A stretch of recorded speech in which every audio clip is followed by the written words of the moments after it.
আমি চলে এসেছি। আমি হলাম চিন্টু ভূত। আমি এখন তোমাদের সবাইকে মজা দেখাবো।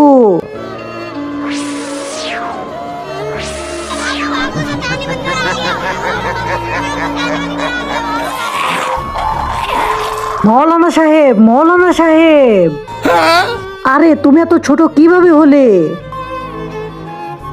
আমাদের গ্রামে আবার চিন্টু ভূত চলে এসেছে। ও আমাদের সবাইকে ছোট করে দিয়েছে, আর যাকে সামনে পাচ্ছে তাকে খেয়ে ফেলতেছে। ওর সঙ্গে তোমার নিজেকে লড়াই করতে হবে। আমি ওর সঙ্গে কিভাবে লড়াই করবো? একটা ভূত আর আমি তো একটা সাধারণ মানুষ। আরে রাজু, এটা তো কোনো ব্যাপারই না। আমার বিশ্বাস তুই পারবি। আচ্ছা তুই রাজু, আমাকে মারতে এসেছিস? এই জাদুর মালাটা পরে ফেলি।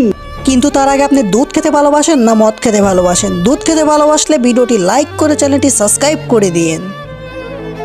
চিন্টু ভূত, এখন তুই বুঝবি মজা। এই নে।